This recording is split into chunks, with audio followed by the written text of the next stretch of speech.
Yep. Dead on. Here is there. Good afternoon, everyone. It's 1:58. This is the Boardwalk and Beach Committee meeting, and we're glad that you're here.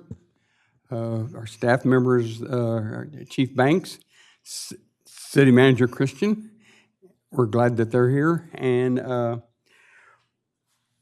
everyone else, you're very glad that you're here.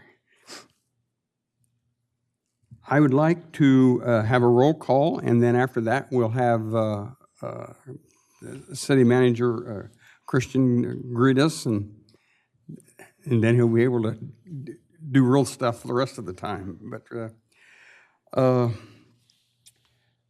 Howard Menaker, Howard Menaker here. Patricia Davis here. Honey Fisher here. who have you missed so far? Did you get Honey and Patricia? Frank Cole here. Jimmy Horty here. Craig Thier here. Ryan Hancock here. And I'm Jay Legree, and we have a quorum. We can do business. And the first thing we're going to do is to ask City Manager Christian to greet us and say hi, and I'll leave it up to him and go forward. Good afternoon, members of the committee. Thank you so much for allowing me to come forward. Is this on?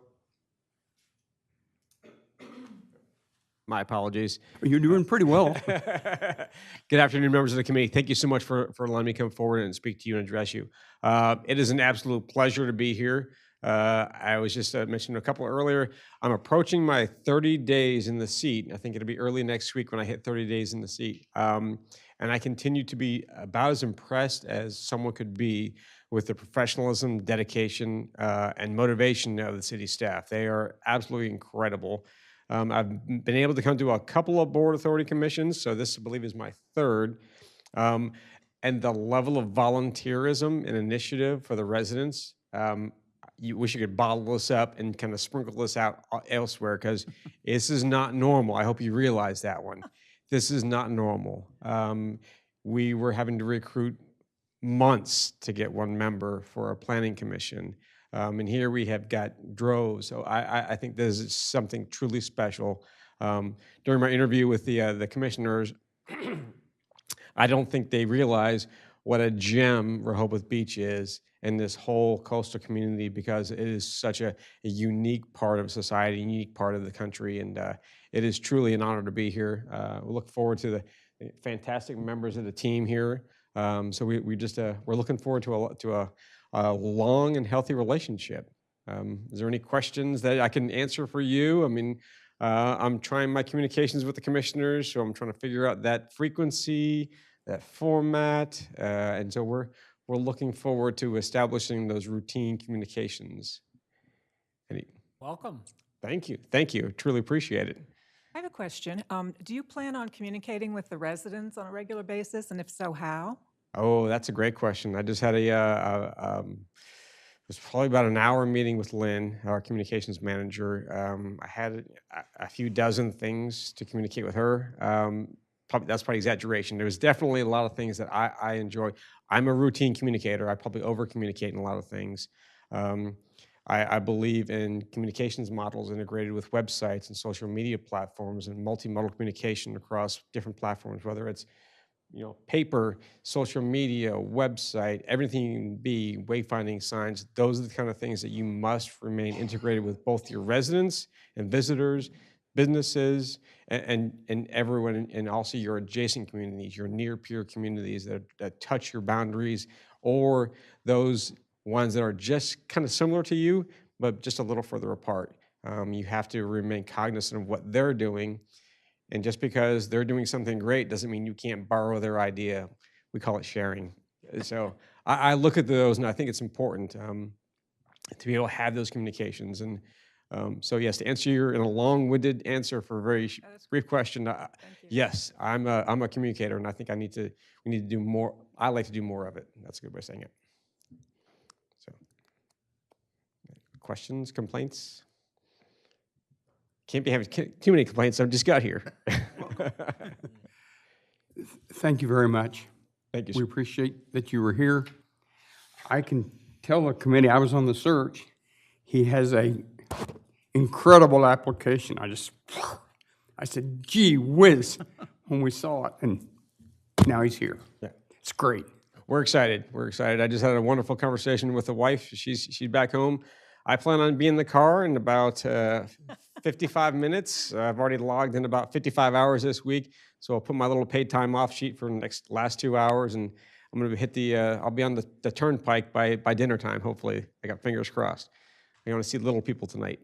So Travel safely. thank you so much. Thanks for coming by. Have a wonderful evening. Take care. Thank you. Take care. Bye.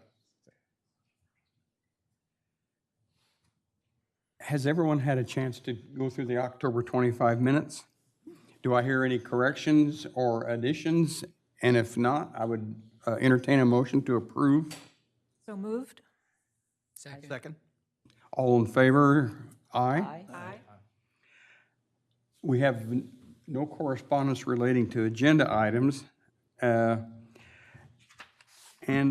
let's get on with old business, and we're going to have a continued discussion of the discussion that we had last time, that we started last time, which is a discussion of renewable energy, specifically wind energy power. And I have a presentation ready to go. I thought rather than just us go all over the place, we could kind of keep it in line and together. And let's get started. Is there anybody have a comment before we start that you want to stipulate or anything?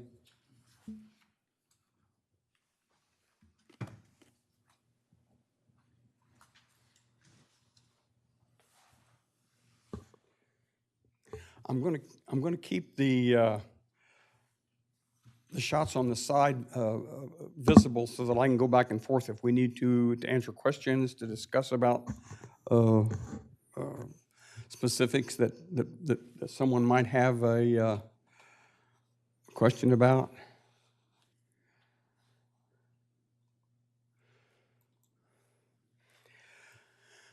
We had a wind turbine, wind farm, wind meeting here. The mayor called it together, and we had representatives from just about all of the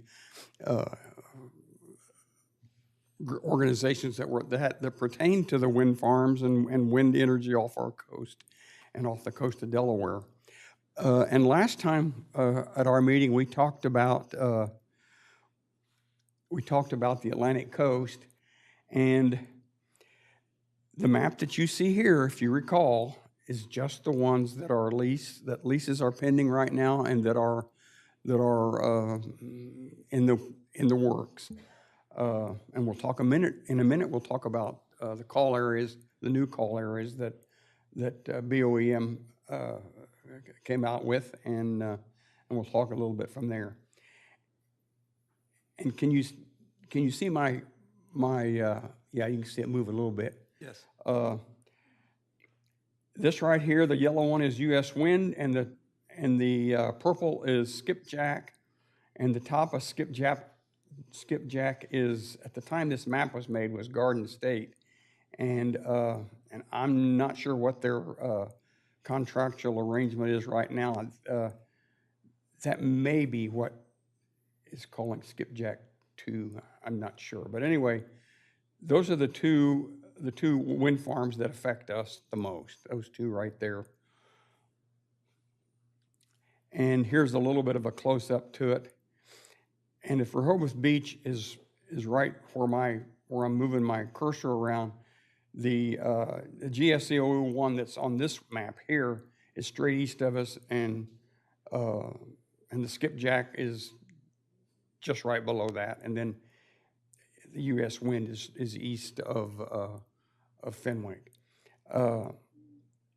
Was just talking a little bit with Mr. Is it Dunmeyer earlier, and he was indicating that are these back parcels going to be the ones that are developed first, and you'll move west, or what's the plan? Oh, I'm sorry. I'm sorry to get you up out of your chair. No sweat, happy to. And that's, I'm here as a resource for you guys, so Yes. whatever I can do. But as we have put the design forward, the plan would be to begin in the farthest southeastern corner of the lease area and build north and west from there. We've won awards that allow us to develop about 1,100 megawatts, and that would be 76 turbines. It would fill up about 2/3 of the lease area, so the northwest, farthest northwest portion right now is unaccounted for. And as I remember reading your COP, your lease area was allowing for 114 turbines or 104. I can't remember the latest date on that. Yeah, the total number of potential turbine positions is 121. 121. Plus 4 offshore substations, but 7 of those positions, we've already said that we would give up because they would be in a buffer zone for the shipping TSS that's behind our lease area. So the whole lease area could hold 121. The practical number would be 114. Okay. The number today is 76. But it's 76 as we speak. And the shipping lanes he was talking about, can you see my cursor move? I think those were the ones right through here, right? sorry. Northeast of the, Question. Huh? Just, can I ask him a quick yes, you may. Yeah. So could you, Is that okay with you, Mr. Dunbar? Of course. Okay. okay with you, Jeff? I ask Oh, you a yeah. question. Just clarification. So could you point on the map where you're going to start? I mean, I understand my northwest Maybe and I so can- on, but if you could just point, right, where the 76. Maybe I would can get you a go, better, let me see if I can get a better map. I'm clear. Yeah, so on this, Is that any better? Nope, I'm not any better. That's you right there. No, come down. Yeah, I can't do it. I can't get it down. Okay, I'm gonna go back to the other map. I thought I could do it. there you go. Yeah, so from this, we will begin here and build forward from that point. So this particular shot is stretched a little bit. The actual lease area doesn't swing as far like that. It actually comes a little bit more vertical. But this section right here is excess capacity at this moment and has no, this section here represents excess capacity. Now, as we go through the permitting process, there are a lot of different agencies that have a say in what we're able to do, and that includes the Coast Guard, FAA, other parts of DOD, and so on. And each of those agencies may make some rulings that would eliminate certain turbine positions from becoming viable for us. And so it's possible that that array could switch around a little bit. But the plan today is that, like I say, we would begin in that farthest southeast corner and build forward from there. And what would be your anticipated start year? So we Perfect world. we're right now 6 months into a 2-year permitting process where the federal government and all of these other agencies are looking at the COP that Commissioner Legree referenced. It's a 2-year process. They expect to release a draft environmental impact statement, which is their initial view, the viability from an environmental perspective of the project, sometime towards the end of next summer. At that point, there will be another round of public hearings about that draft EIS, so there'll be another opportunity for folks here to engage, ask questions, give their input. And then coming out of that process, they'll refine, BOEM will refine that draft EIS into a final environmental impact statement that should be available the following year. So if we meet or exceed all of their requirements, it's possible we could be given permission to begin construction in 2024. In 2024? Towards the end of, yeah. And your construction will probably take place, let me see. No, these will be bottom anchored and you'll be constructing them on site. Is that correct? That's correct. These won't be floating. We'll have steel monopile foundations that would be driven into the sea floor. Construction in the wind area would take place during the parts of year when marine mammals are least likely to be here. So that would be typically during the summer months into the fall.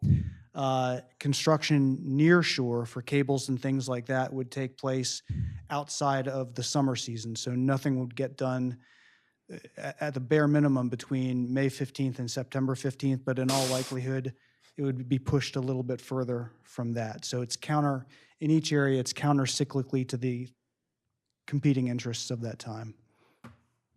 Howard, Mr. Dunmeyer, I think I heard you wrong, so I just want to make sure I have this right. The draft EIS you expect sometime late summer of 2023 or 24? 23, sorry. 23. Public hearings follow that, and then the final EIS would come out sometime in 2024, you hope? That's correct. Thank you. Two-part question, if I could. Two questions, really, not two parts, two questions. So the first question is, the eastern section, is there a reason why you're not going to, or currently don't have approval, maybe I'm using the wrong term, to do the eastern section? That's the first question. Second question is, how far out will those first turbines be that you're gonna? Sure. No one builds wind farms on spec. It takes a long time. It's very expensive to do so. So you need to wait until you get affirmation that people will buy your energy if you develop it. And the state of Maryland went through two competitive bidding processes to award offshore renewable energy certificates, ORECs, that effectively set the future prices of our energy. And that level of certainty is what lets financing come in and fund the work to be done.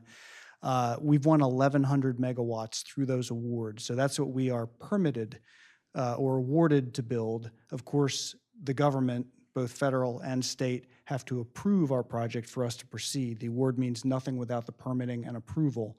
But we only need those 76 turbines to deliver the 1,100 megawatts. The state of Maryland had asked in their initial round that we begin construction in the farthest possible point. And so that's why that plan begins farthest out and moves forward. With the build that we have today, with the awards that we have today, the closest turbine to Fenwick Island would be 15.4 miles away. Closest to Bethany would be 17, 24 to Dewey, 26 to Rehoboth, and 30 or so to Lewis. If the lease area were completely built out, then the closest turbine to Fenwick would then become 11 miles. Closest to Bethany would be 13 miles.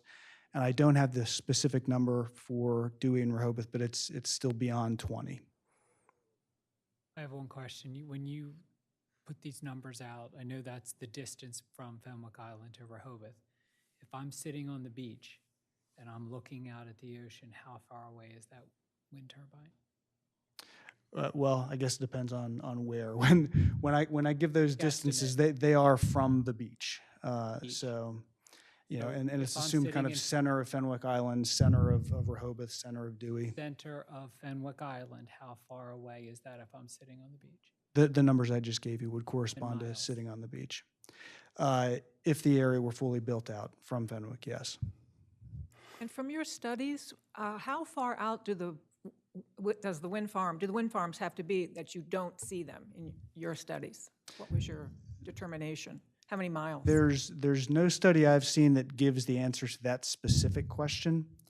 What we do have are simulations and visual studies of what people would experience with the distances that are there. And if you look on BOEM.gov, our COP is public, and part of that are the visual simulations. You can see shots from Bethany Beach, and what is shown there is the fully built-out lease area at the tallest possible turbine. So we've rendered what would be the biggest potential visual impact. And it's taken from Bethany, so that would be 13 miles from Bethany. When you look at them, they're quite small.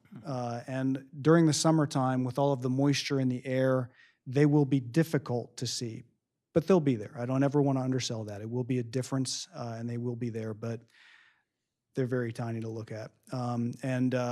We also have a 24-hour video simulation taken from Ocean City that looks kind of straight into the heart of the wind farm. But that does a nice job of showing that as the sun comes up and backlights them in the morning, they're much more visible then.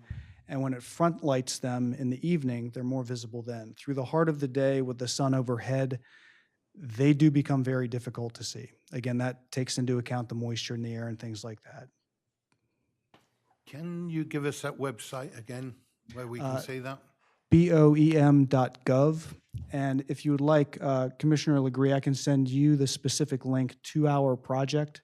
BOEM is a big site with many things on it, and you can send that out to your committee members. We have that. I think I might have even sent it out already. 26, yeah, document. It would Yeah, be great to same one. resend it. Mr. Chairman, if you can resend it now that we know exactly where to look, that would be appreciated. There's a Thank lot you. of data on that site, so if you Yeah. could narrow it down for us, Yeah, we'd thank really you. And appreciate it. I'll share just one other thing. There are multiple simulations. The ones that reflect the human view from the beach are the panorama views. There's a detail view that takes the panorama and blows it up. They look significantly bigger, but they were designed so that you could actually see the turbines and kind of see what they would look like up closer. But if the panoramas show the view from the beach. One question there. I've seen the views of it taken from the beach. Are there any images, what it would look like, taken from like the 8th floor of a building? No, all of the views are taken from a position of average distance above sea level plus 6 feet. We'll talk about this later on in the meeting, but BOEM calls that adverse view effects, and we've discussed that, and we will be discussing that. And I have some photographs of the projections that BOEM made, but will be at the end of our discussion when we discuss historic locations and buildings and everything. But BOEM did decide that Ventnor City and Atlantic City, Ocean City, did indeed have adverse visual problems with the wind farm that was, I think it was Ocean Wind, and I sent you that literature also. But we'll talk about that. They're saying that a 15, I think it was I believe it was a 15 megawatt turbine could not be seen past It was 20 30 miles. miles, I think, this morning I read.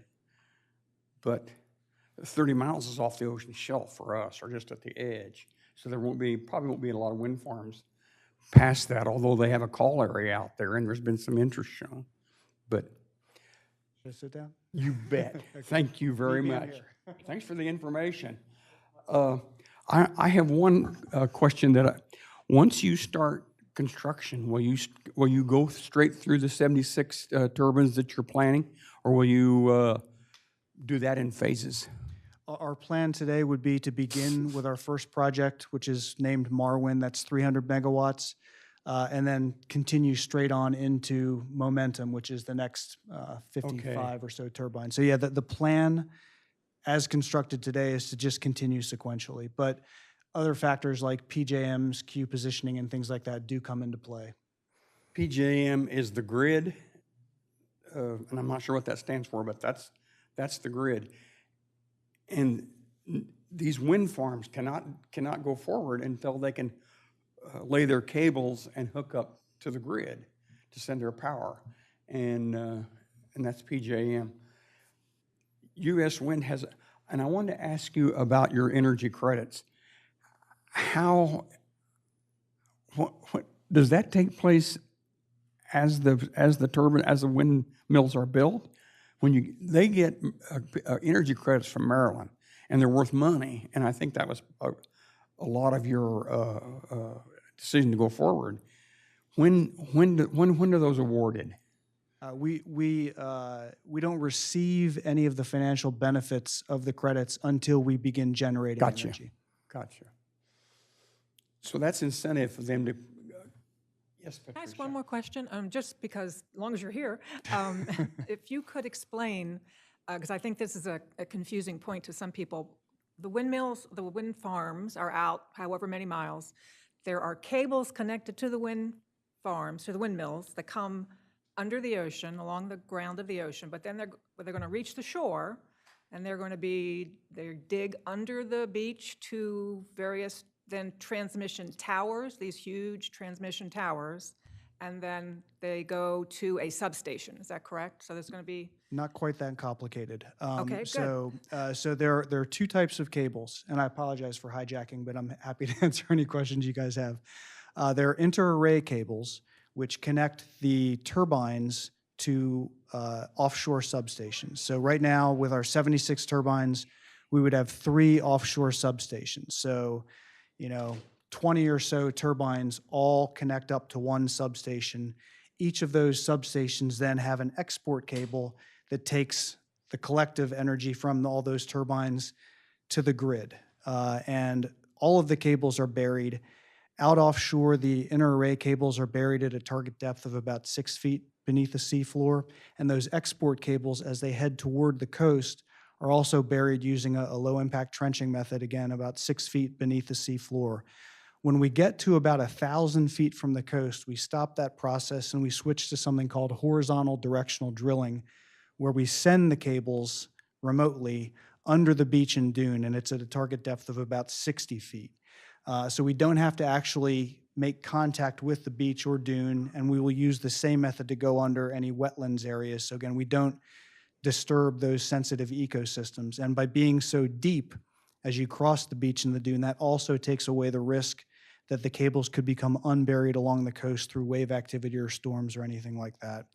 But those cables stay buried all the way from where they originate at the offshore wind farm to where they ultimately connect at our target inland substation. And what will happen, our so there's preferred... no transmission towers in between? No. Oh, Our, okay. our preferred landing site would be 3 R's Beach, just south of Indian River Inlet, and then to connect to the substation that's adjacent to the existing coal power plant out in Dagsboro.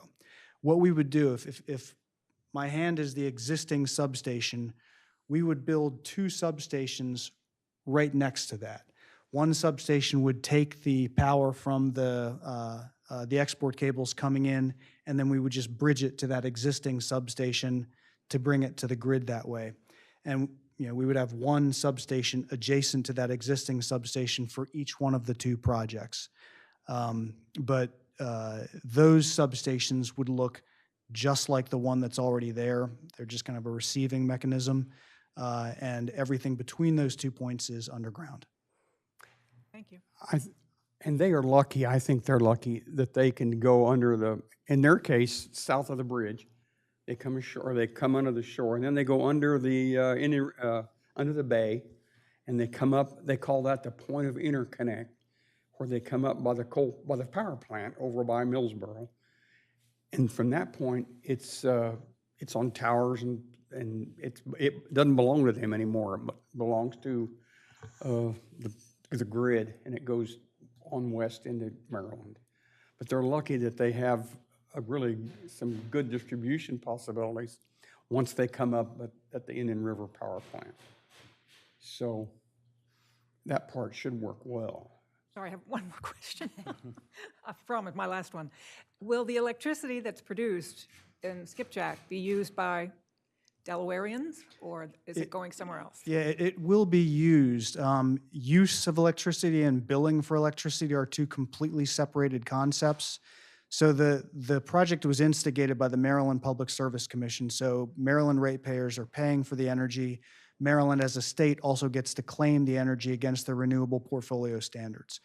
But the electrons tend to be consumed close to where they're delivered. So by connecting here in Sussex County, if that is ultimately approved, the energy that we deliver will be used not only in Maryland, but also here in Delaware. So in 2025, 2026, if you're turning on the lights, in all likelihood, it will be green power supplying that electricity for you. With the easements that you're going to be running through the ocean, I'm assuming that would be federal, but then you're going to need some sort of either easements to go under the bay from the state. Is that a separate transaction from the state's approval, and then you had to go through DNREC because DNREC is in charge of the wetlands and the bays and everything else? That's correct. So when the federal side is up until 3 miles from the coast, so that the permitting out with the federal folks takes care of that. We then need to work with the state for 3 miles in, and if we were to go across the bay, of course, they would have to permit that as well. And it requires a subaqueous permit for that work. And I wouldn't look at it necessarily as a separate process, but DENREC is one of many groups, federal and state, that have say over whether and how we can proceed. Okay, I'll sit back down again. Thanks for the information. It's great information. Didn't know you were going to be here. We appreciate it that you're just a fountain of information. It's great. I know we're going to talk a lot about skipjack, but this was kind of a bonus. But a lot of the same things apply, and I'm going to go a little bit faster. I won't spend much time talking about the call areas, but as you can see, those red framed areas out there, those are even further out. I don't know how many more miles they are out on the outside of skipjack and US Wind, but they're some miles out. And that's coming down the pike. So I attended a meeting in New Jersey about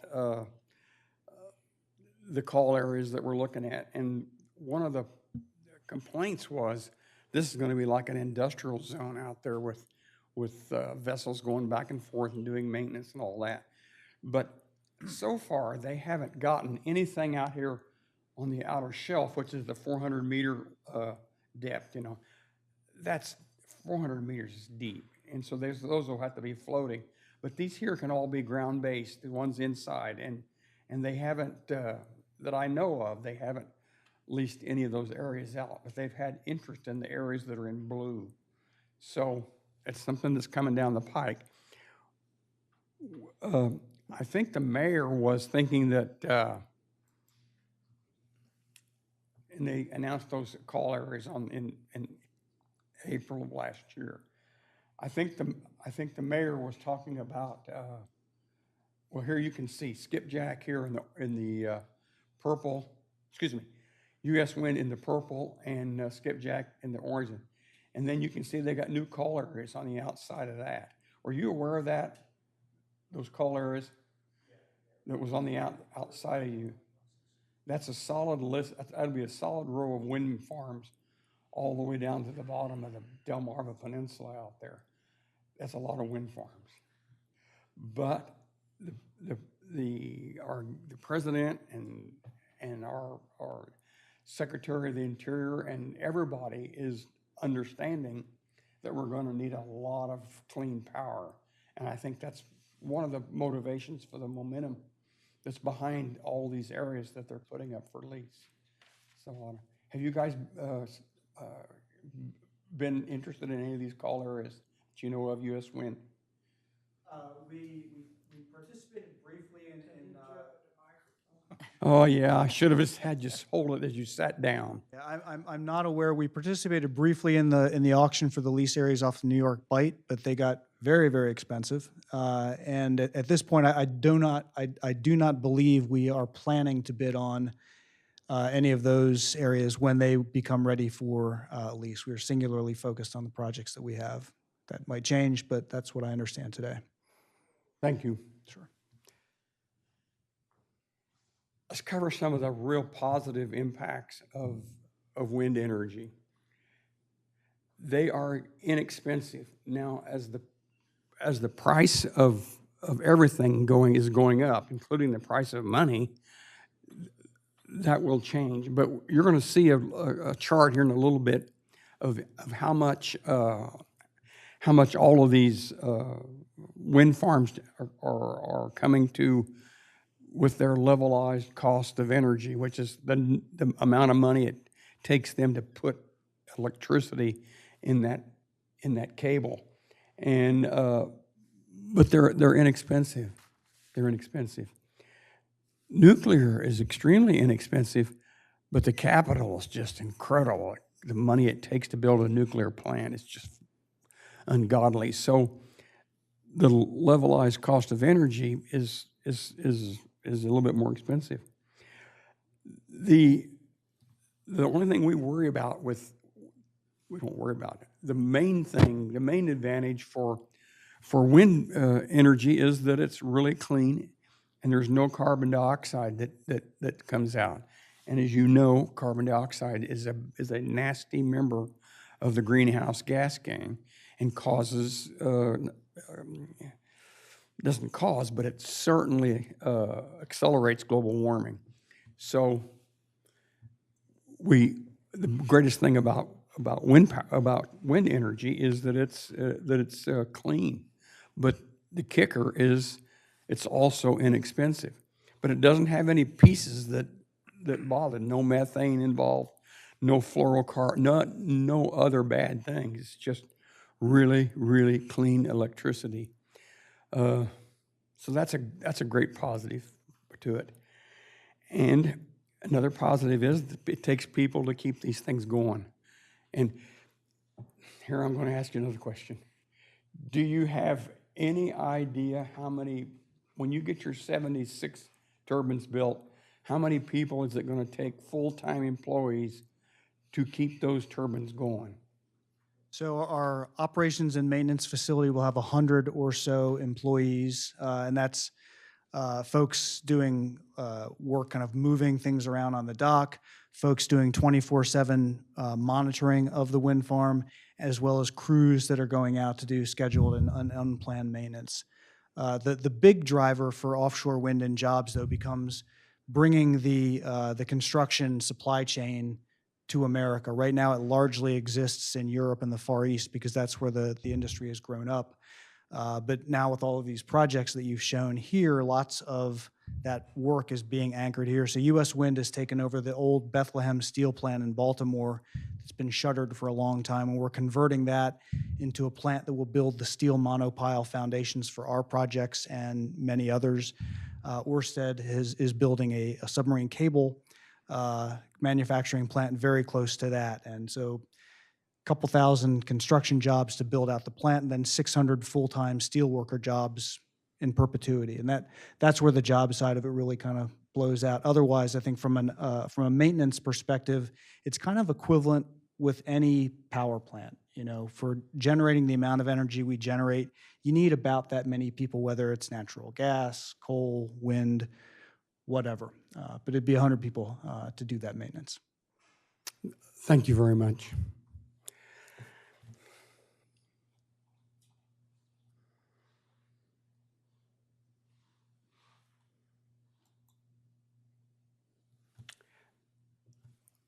I have a chart coming up, and I think U.S. Wind is on that chart, on the levelized cost of energy. But the PPA is an agreement that they sign. The generator people, the developer people sign with the electric company to provide the electricity. And do you know offhand what your contract number is?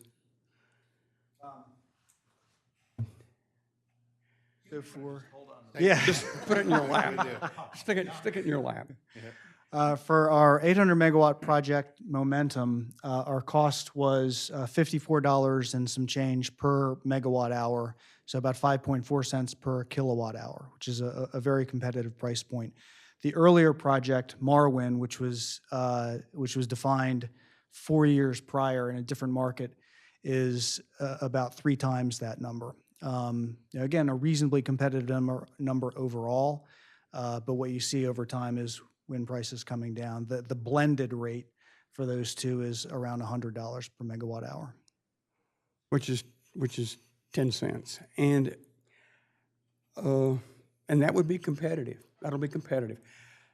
My thoughts are that once everything gets going, wind energy is going to have to be competitive with every other type of energy to stay vibrant, and there'll be subsidies. There'll be all kinds of different things that fit into the rate that you pay, and I'll show you mine in a minute.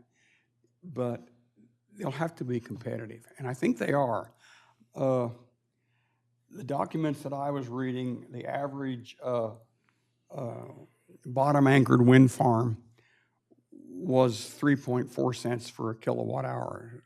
So at the time those came out, and that's very competitive.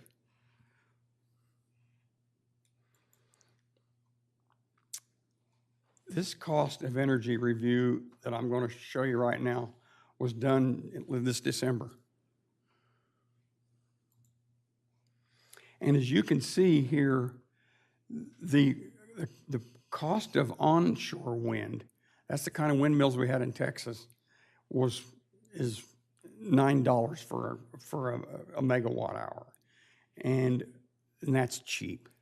That's really cheap.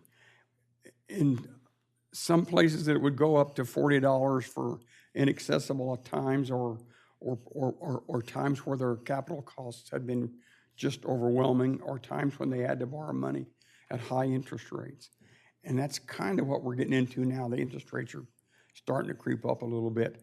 But the blue, the dark blue, is onshore wind energy. And that bottoms out at about 2.8 cents a kilowatt hour, up to 5 cents a kilowatt hour. And as you can see here, solar is the brown, and thin film solar is the other on the right, the brown. That's in the neighborhood. Coal is over here on the coal-colored chart. That's 3.7 cents a kilowatt hour, up to 4.7 cents. This is the average. This was 2021, I think. And nuclear is the purple. You can see nuclear is very competitive. 24 cents or $24. So that would be 2.4 cents a kilowatt hour. That's cheap. That's good. And but as I said a minute ago, the capital expenses are just thunderous. And then natural gas is 1.9 up to 2.9. But that'll kind of give you an idea. They're all in the neighborhood. Now, this chart here talks about what the current costs of ocean bottom-mounted wind power is. And as you can see, both at the top up here, both U.S. wind and skipjack is up here about 15 cents, $150 for a megawatt hour, and that's 15 cents for a kilowatt hour, which is what we'd be paying. That's about 3 times what my personal levelized cost of energy is. But I also pay the bill. We all do it. We all pay the transmission costs. We pay a bunch of add-on costs that scatter down my bill, and then we pay the cost of the power, which is the levelized cost of energy, but it's also with a profit for Delmarva Power built in, but it's not significant. We're going to talk a little bit today at the end of the day about ocean wind, and can you see that move over there on that? I got to get a marker. Theirs is about 11 cents, and then Vineyard Wind. The ones in the stars are U.S. companies. Here's Skipjack 2 out here at probably 11, 12 cents, something like that. And I suspect that's probably in the neighborhood. Can you see this over here, Mayflower Wind? I sent you an article on Mayflower Wind that told BOEM, or told the state of Massachusetts that they were not going to meet their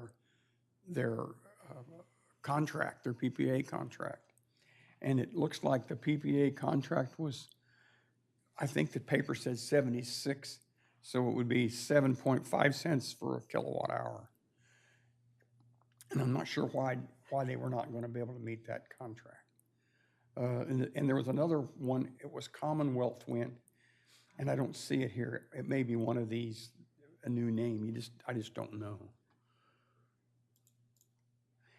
Here's my bill. I pay 4 cents for transmission costs.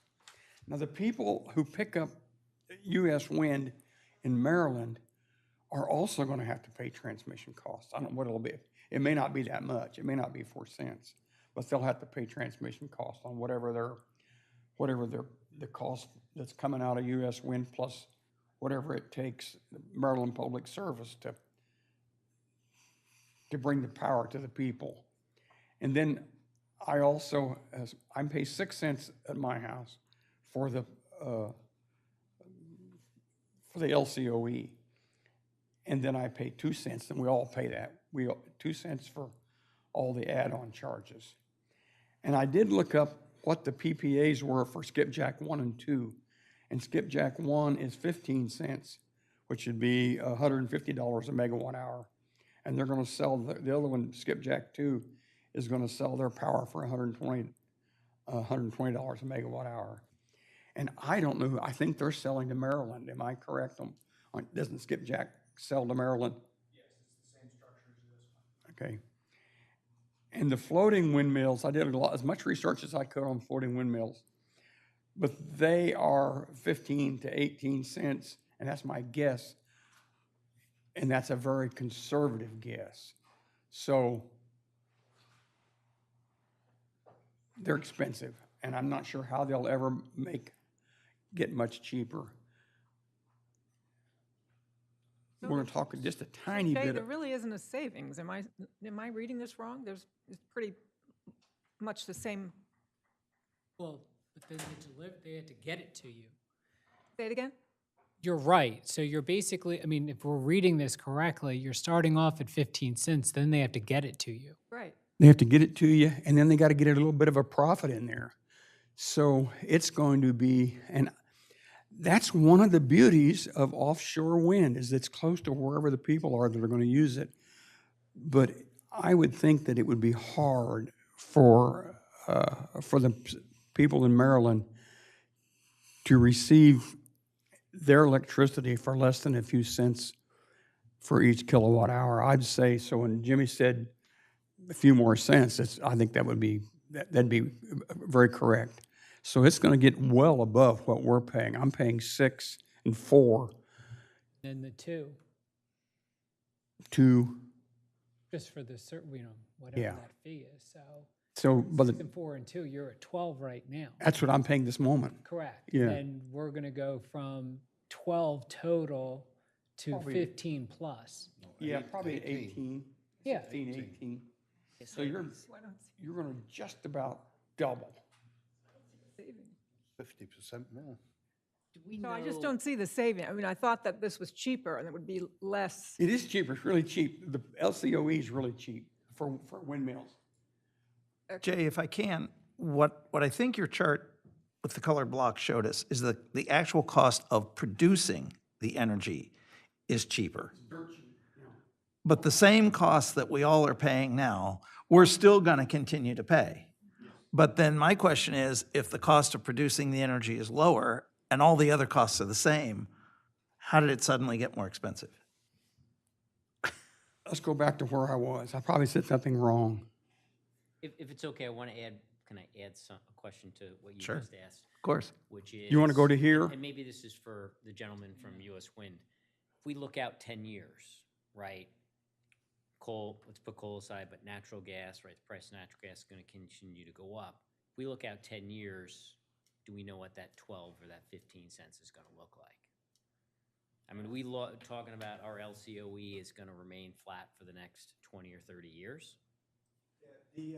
The awards for the OREX define the pricing of the wind energy over the next, over the 20-year period that starts when we begin generating. So it is set in stone for 20 years, and it's an all-in price and it's ratepayers in Maryland. So just to be clear, Delaware ratepayers won't be paying for U.S. Wind Energy or Skipjack Energy unless Delaware starts its own procurement program and wants to try to buy some of that. But as things are structured now, it's all a Maryland cost. So it starts for, like I say, for the Momentum Wind, $54 per megawatt hour, and it's got a built-in 2% increase per year, a cost of living adjustment, if you will. If you look at the cost of fossil fuel generated energy over the prior 20 years, it's had a similar roughly 3% per year increase over that period of time. So it's more or less in line with that. So the bottom line is that, that $54 per megawatt hour compounded at 2% for 10 years would get us to some number I can't do in my head, but that's what it would be. It's basically laid out. And I apologize, I kind of No, that's hijacked fine. his question a little bit. I'm sure somebody's asked the question, which is if wind is essentially free, right? And again, double quotes. If it's essentially free, why do we have to add 2% to it per year? I can understand there's maintenance costs, right? Those are going to go up. But if we're not buying natural gas to fire the plant, Right. getting wind for free, why does everything have to go up 2%? I'm sure somebody's asked this question, so what's the answer? Actually, no one has asked that question. This is unique. But at the end of the day, imagine this as like any investment decision, a net present value spreadsheet, if you will, of cash flows going out any number of years. In wind, the huge negative cash flows are all up front. It's expensive to build, very inexpensive to maintain. But when you're looking at the overall profitability at time zero, everything discounted back to today based upon the level of risk that we see as appropriate, those outer cash flows still have to produce enough value to offset the initial highly negative cash flows. So it's all just kind of a part of making sure that it's, at the end of the day, profitable to the folks that are investing in this and ensuring an appropriate return over time. So it's that 2% is, I guess, protection against erosion of the value, the real value of that money 10 years out versus what it is today. Jay, if you would go back one slide from where you are. Back to this one? Yes. So my question was, if wind is over here on the lower end, On the left? right, it's on the lower end, and on top of what you've got here, all the other costs are going to continue, then how did wind get higher than the others along the way in your calculation? What were you factoring in? Ask me that again slowly. Okay, if I'm reading your chart right, and I may not be, the cost of wind energy is lower, the actual LCOE is lower than that of coal or gas or nuclear. Yes. But It at is. some point in one of your subsequent slides, you were showing that wind energy delivered to the customer is higher.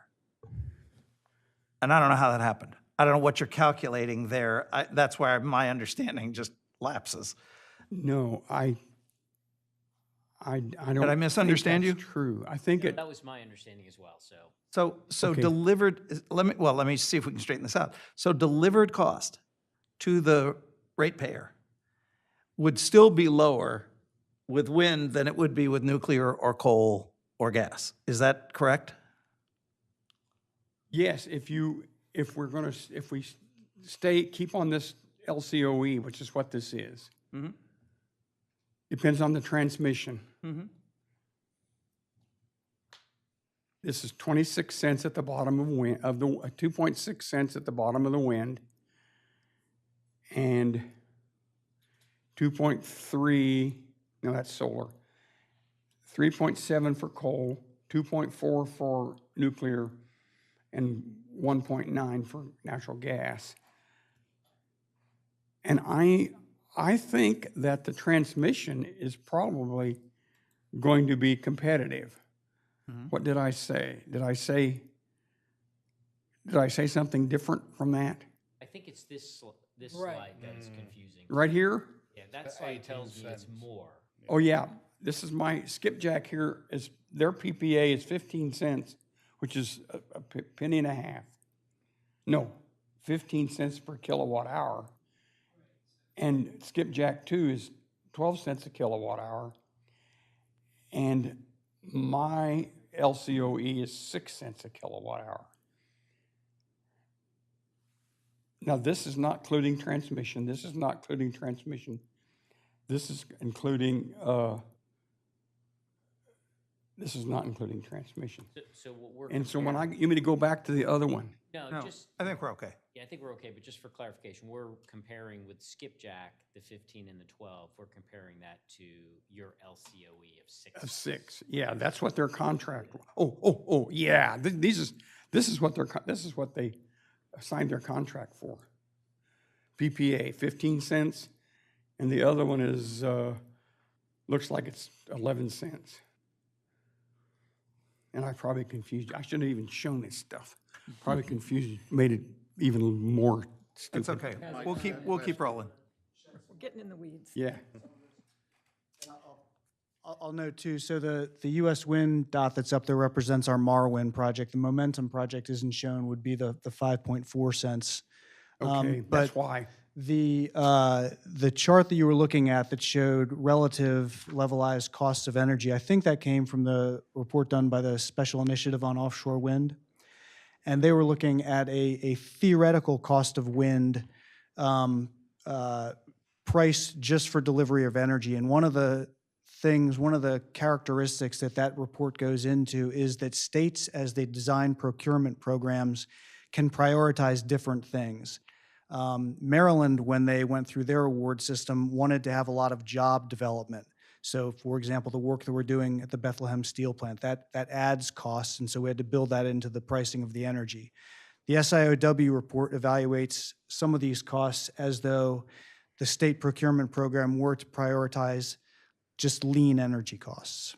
So without building in expectations around jobs, public programs, things like that.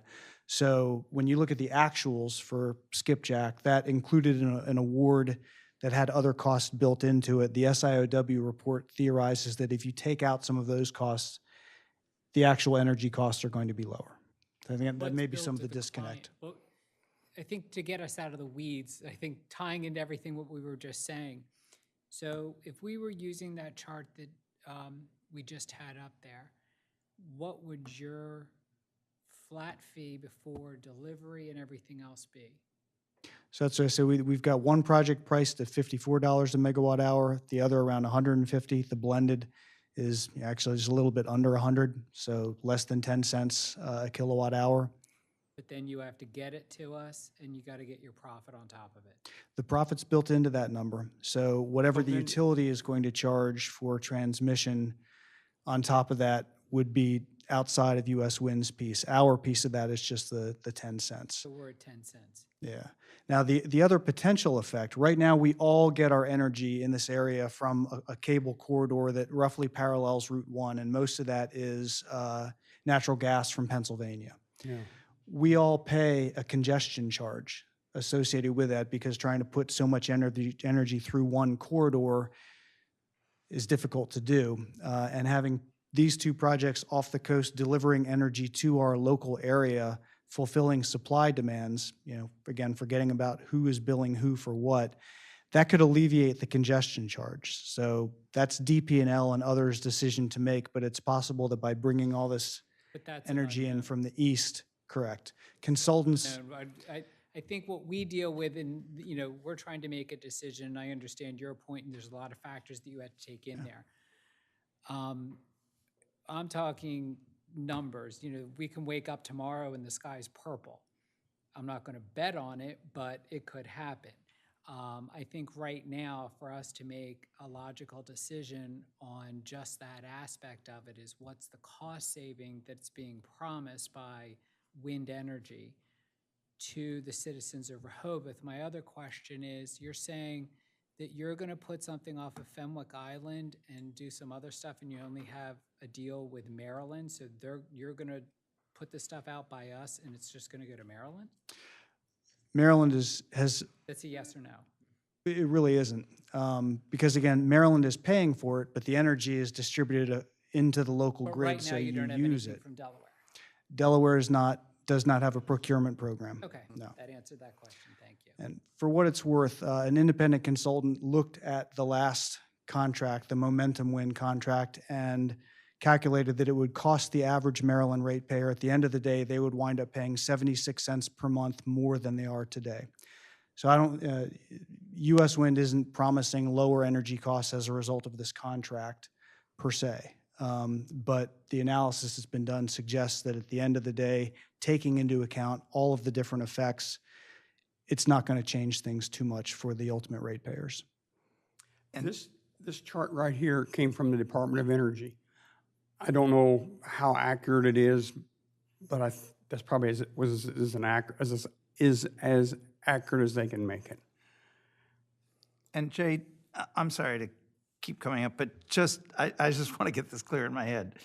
Mr. Dunmire's provided a lot of really good information, but am I correct that U.S. Wind's contracts and agreements at this point and licensing are all with the state of Maryland, not with Delaware? And this may be instructive for us as an example, but it really, we can't translate into ratepayer costs in Delaware because nobody has a contract with Delaware. Is that correct? Okay, thank you. We're going to be asked in a little bit how this impacts us.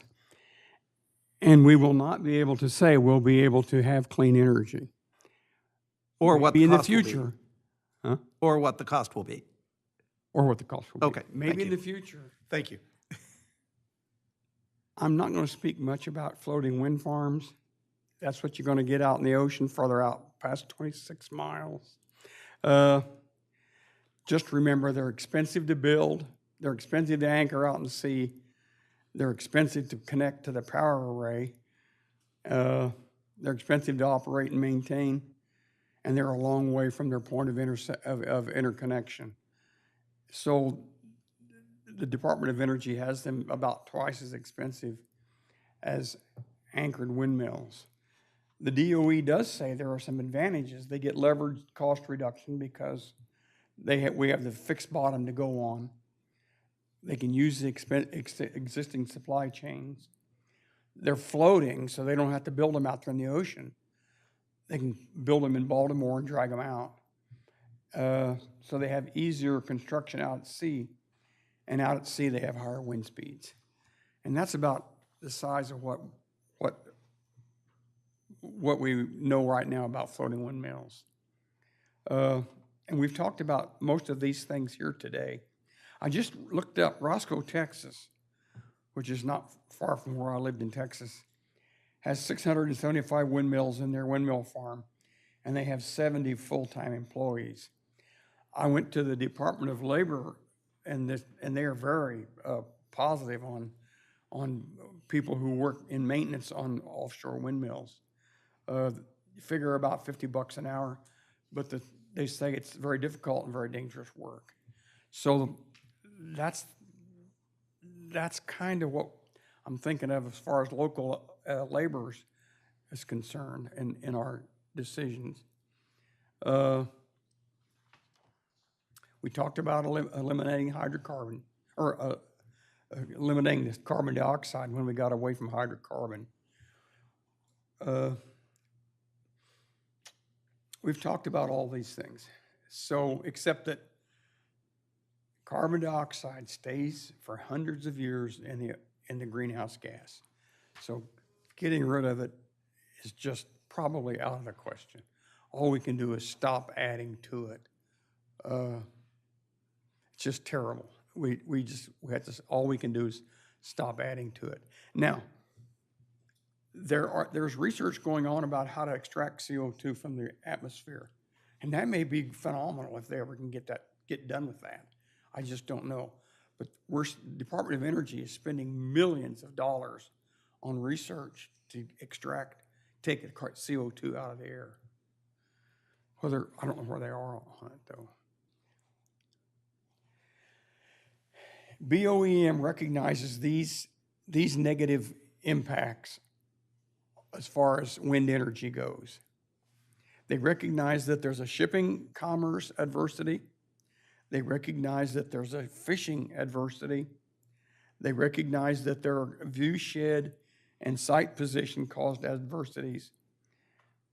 And they recognize that there are other environmental impacts. And we can talk about that if we need to, but that's easy to find on the BOEM website. And the 800-pound gorilla is at the bottom, number 5.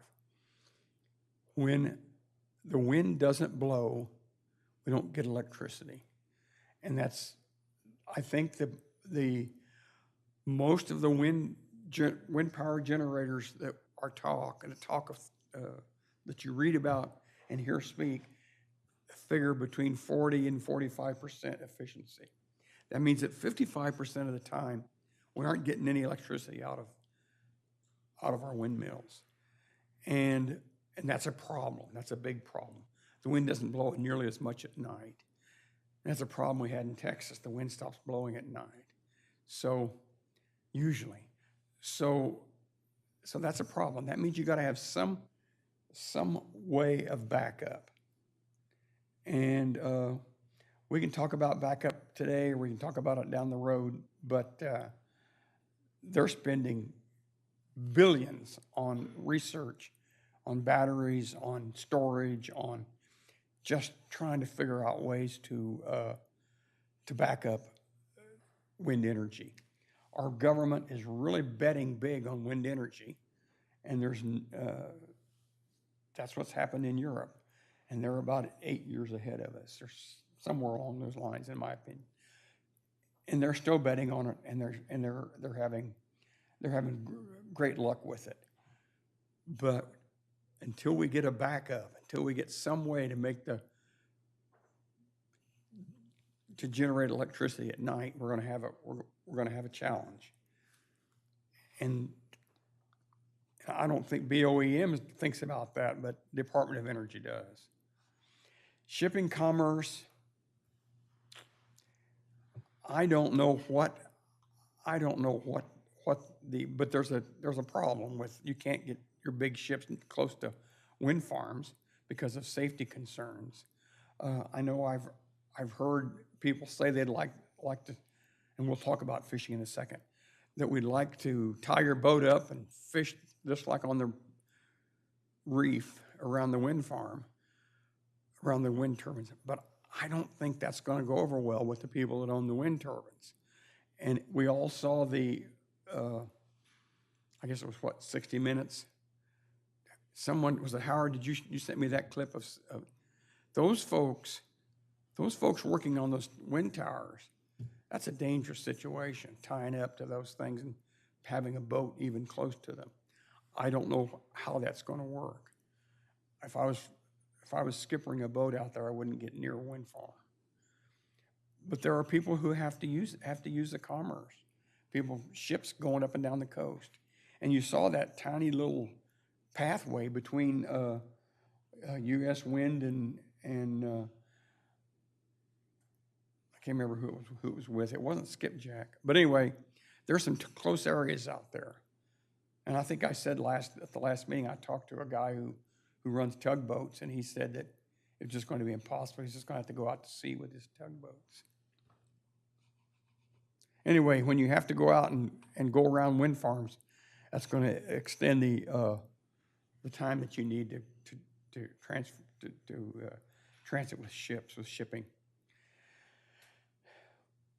Wind turbines anchored in the seabed change the current, and that impacts navigation, but that also impacts a lot of other situations with animals that live in the ocean. Commercial fishing near windmills, you have this artificial reef effect, which the fish think that there's a reef there.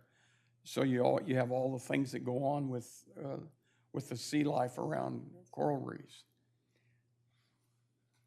Fisheries exclusion, some of the fishing places are no longer going to be around. The fish are going to have to, people who fish are going to have to go somewhere else. And it's going to change the landscape effects.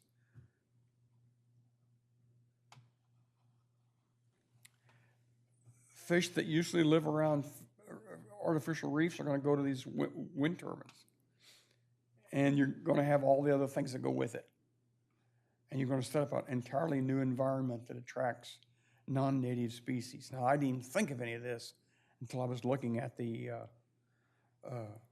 adverse effects for fishing people.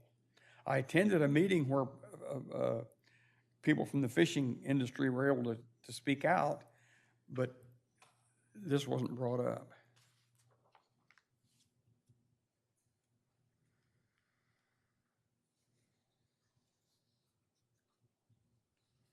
We don't know what they're gonna do. We don't know what the wind farm owners are gonna say about fishing vessels near their wind turbines. We just don't know.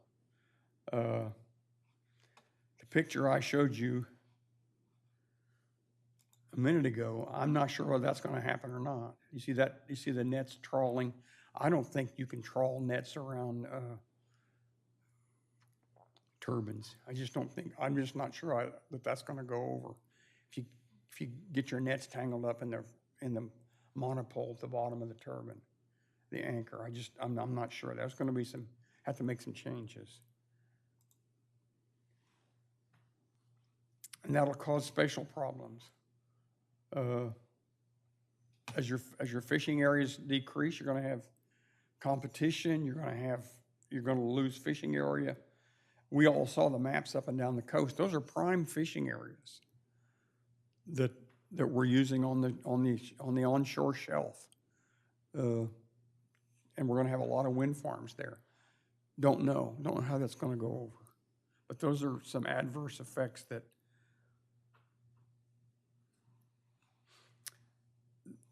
we're talking a little bit about a view shed from historical structures. That turned out to be something that surprised me when I got to reading that report. And also, we didn't talk today about transmission cables, but they're going to have to be careful. The people up in New Jersey that are making these protests, the transmission cables, as you read in that report, are significant. They worry about transmission cables. Of course, you can't put a transmission cable near a shipwreck or where a plane went down or around any kind of a special area. I know out 6-7 miles off our coast out here is some kind of a deep coral area. I can't remember the name of it. It's not like John Camp or whatever it is in Florida. This is a deep one. And don't know how they're going to work that. And although we haven't had it here yet, but the Europeans really hate windmills, and they're passing rules and regulations. Holland just passed a regulation that will not let any more windmills near their coast that can be seen. United Kingdom's doing a study right now on their landscapes near ocean. They call it the seascape study. They're talking about changing the way they do things. The Europeans or the Germans are having special regulations that they're putting out for density and windmill placement. This people in Spain are having a problem. Those things are changing, especially the areas that rely on tourists. Don't know what we've had. We've seen the studies by Dr. Firestone, and we've read the ones that have been sent to Governor Carney. I don't know. If you talk to the people in Ocean City, they feel strongly that the view shed is a problem. How ironic that the Dutch don't want windmills. The Dutch? Yeah. Huh? Yeah, the Dutch. Their whole tourism is based on windmills and tulips. Says something. Yeah. His mind goes Oh, 28 hours a day. I'm out there. Maybe the little guy with the white funny hat can go out and Plugs. And the clogs. yeah, keep the windmills going. In 2023, there's the offshore windmills in Holland are going to be far enough offshore that they can't be seen. And the Europeans are making rules that say that they're worried about the view shed and worried about the tourist impact on tourism. I don't know. The president just came out with the Inflation Reduction Act, and there is $369 billion for renewable energy, but it's mostly for credits and incentives and research and development. I'm not sure that there's much money going to wind farm projects or not. I do know that, that the report that I read, that the foreign investors are, when they heard about the Inflation Reduction Act, they are bringing their money to the U.S. That's caused a problem in Europe, and they're trying to get some rules and regulations going to prevent that. There was an article on Tuesday, which is Monday, maybe, whatever the 22nd was, in the Wall Street Journal that said billions are ready to be invested, but the projects aren't getting built. And here's what that article said about the problems that we're having. And it's true, I'm not seeing wind farms progress like I thought I would. When you go through and read their recommendations, their stipulations, their projections that they had when they submitted their COPs, they were looking at times that are a lot sooner than now. But they listed supply chain snags. They listened to problems to collecting with the grid. We heard Mr. Dunmire talk about the grid. They talked about challenging regulatory rules and procedures. And that would just be rules and regulations that are brought out by BOEM. I don't think, there are some problems with states, but I think the states are much less arduous than the rules and regulations by the Department of the Interior. Politics always play a part in where they go and when they go. The new installations fell 40% from 22 to 21, and the third quarter fell 77.5%, but from the 22 third quarter when compared back to the 21 third quarter. The lead times for high voltage equipment is now 30 weeks. I read that it's more than that. There's really a backup on deliveries of high voltage equipment. Now, you'd think that would all get changed, but that's what we're looking at now.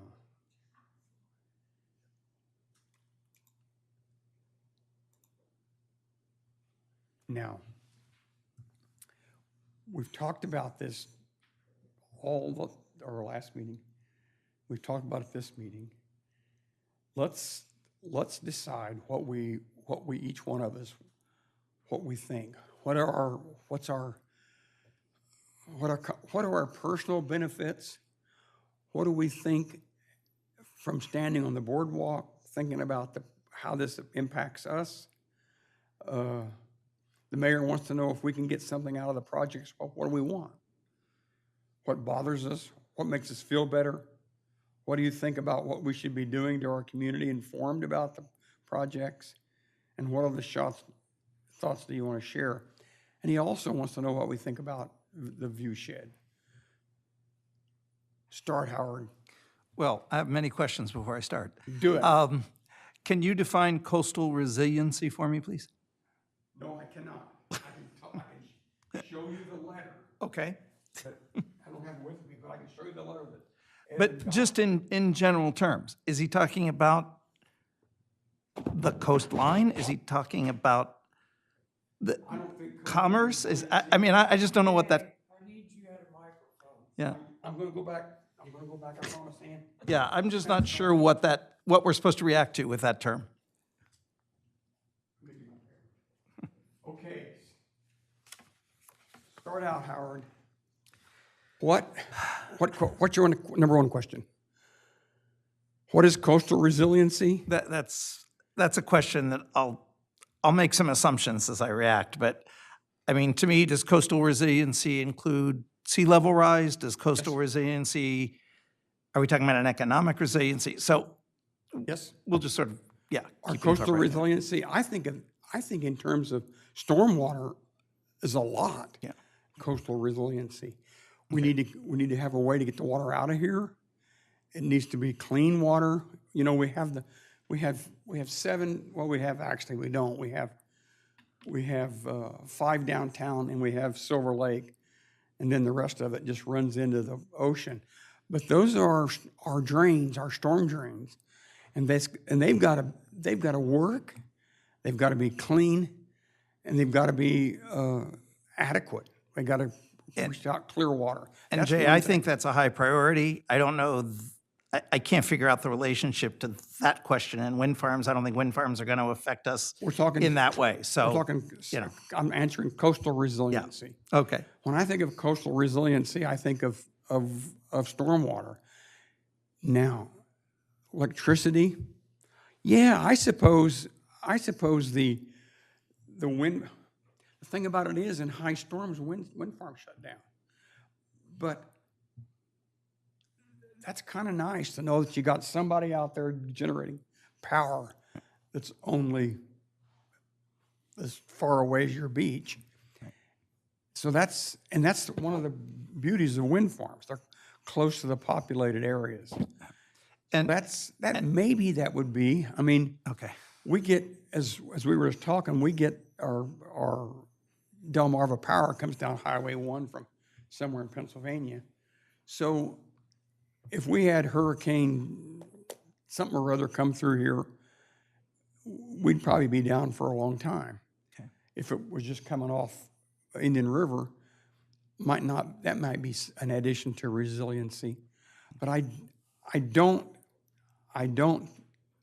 think that wind power is too much, except that it's probably very reliable. Now, once you get all electric power underground, like they do in Florida or California, it's very reliable.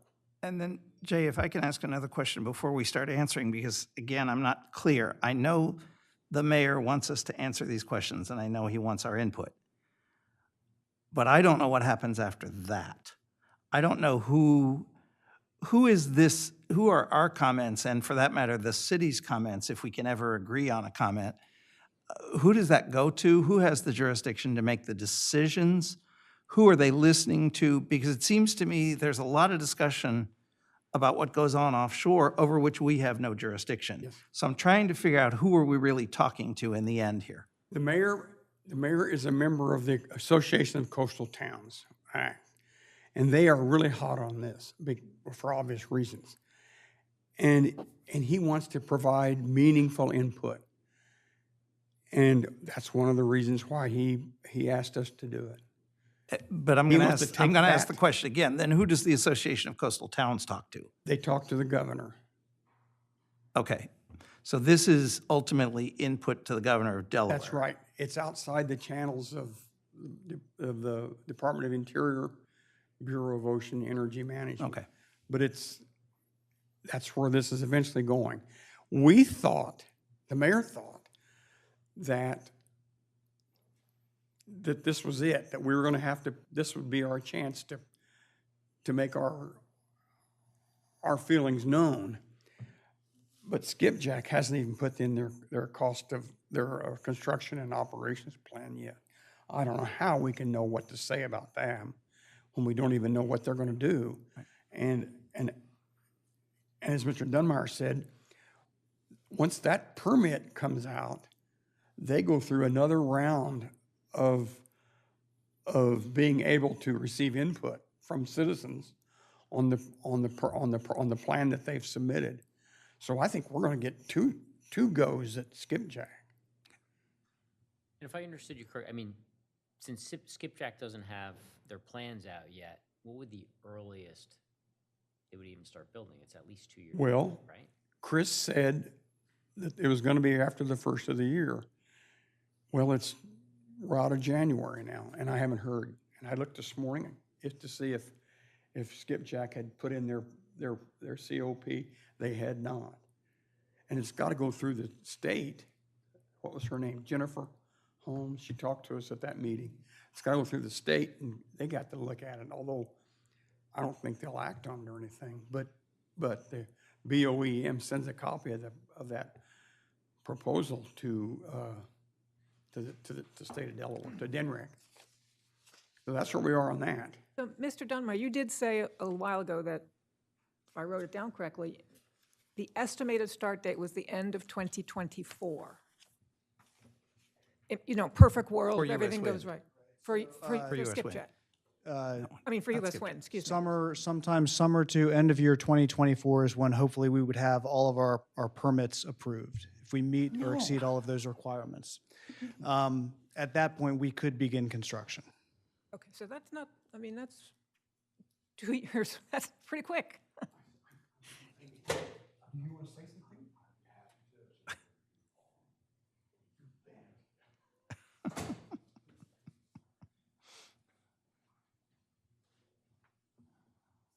I didn't give Chris a chance to talk. I didn't even pay attention. I'm sitting back over here somewhere. This is Chris Basin, who does the same job for Skipjack that Mr. Dunmire does for US Wind. I'm the Mike with Orsted. Thank you I for was your sitting there the patience. whole time. I didn't want to interrupt or anything, but anyway, I'm happy to let you know when we spoke, we saw each other at the Sea Yeah. Witch Festival, and at that time, our plan was to submit our construction operation plan sometime this year, and we're still on track to do that. That's still our intention to do. Right now, we're looking at a start date of 2026, so that goes into your discussion. We would be further out. We're still in the development of that plan right now, so we don't have all the specifics that Mike has, but we're interested in hearing your thoughts and your concerns, and always happy to talk about that. So thank you for the opportunity. Thanks for Have I coming. given any wrong information? Do you know what your PPA is? I might have given that wrong. No, actually, you did a great job. I was taking a look at some of the values, and I think some of what you're presenting was in like 22 or $20, so that can make a difference. Yes, that is. Our OREC awards are in $2012, but yeah, you know, we have two OREC awards just like US Wind does, and when you blend them together, you know, we're in that ballpark. I did look up the stuff about the Netherlands. I couldn't find that. I think they're still pretty big into offshore wind there. I got that. I can send you I got that from an article from a publication called EE. It's a British publication, and they said that it's where it was written. I'll send it to you. Yeah, Easy. and I think the point is there that wherever you are, viewshed impacts are a concern, and of all the coastal towns, and it's a legitimate concern. And Mike is right. You know, you will be able to see the wind turbines. It will depend on the time of day and the time of year, and we're out doing survey collection now to help build our visual simulations, which we will share with you when we have them available as part of our construction operations plan. So you will be able to see simulations of what these things will look like.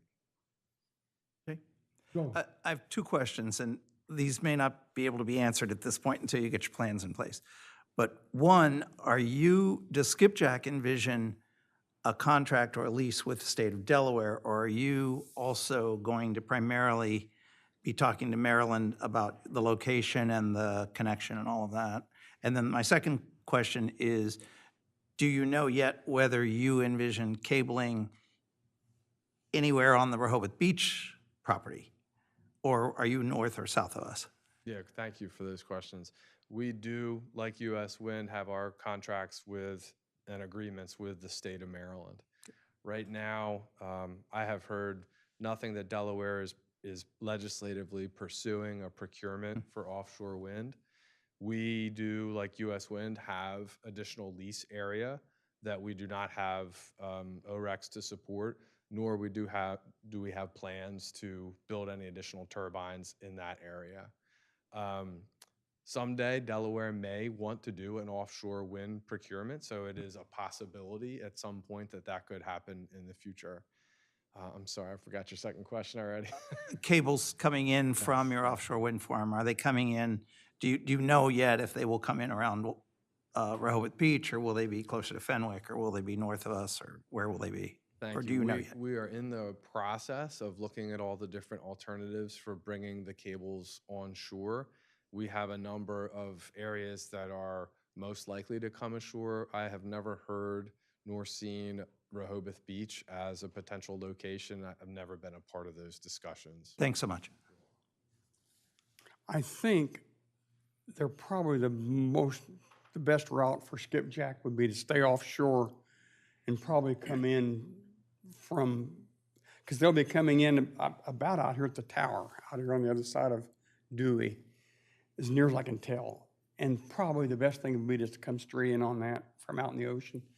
It's fairly shallow out there. It's like 30, 40 meters deep, and they wouldn't have any trouble laying a cable all the way from where they'll be east over to Dewey. I don't think it'd be any problem. Whereas the cable up in New Jersey, it has to come right along the shore, and that's a problem. We'll talk about that. Actually, we probably won't, but we'll keep that alive just in case. Are there any more questions for Chris that I haven't given him the chance to ask? Let's go on. Oh, you may, and I'm sorry for not allowing that. Come up and The microphone, please. Yeah, yes. Well, I was going to ask if there'd be time for a citizen comment. Yes. Do you want to make that before we make our decisions, or before we start telling about what our opinions are? It's pretty short, and That's okay. it may speak to a few of the things that have already been raised. Give us your name Sure. and where you live. It's Mary Douglas, and I'm in Lewis, and a longtime admirer and visitor to wonderful Rehoboth Beach with my family for the last 35 years. So we're in Lewis now. I'm an environmental attorney who's now retired. I used to work for EPA and specialized in enforcing the Clean Air Act, actually. So I've been doing volunteer work. The reason I'm here is I've been working with several groups that are interested in a variety of environmental issues, including clean wind. And the League of Women Voters in particular, the Power Group, I don't know if you're familiar with that, but it's called People for Offshore Wind Energy Resources. I've been working with them, and also the Sierra Club. And I just had a couple of quick points. I think, and I really liked your presentation, and I'm hoping it will be online to take another look at. Maybe? It'll be online. Oh, good. It's online. Well, it was really educational, and I also looked at the October 25th online presentation, which also gave a good sense of what the concerns are, and also gave me a lot of information. But I'm thinking any discussion of the visual view shed for offshore wind and some other aspects of it, the costs, needs, and I think you've touched on this to some extent, but it needs context.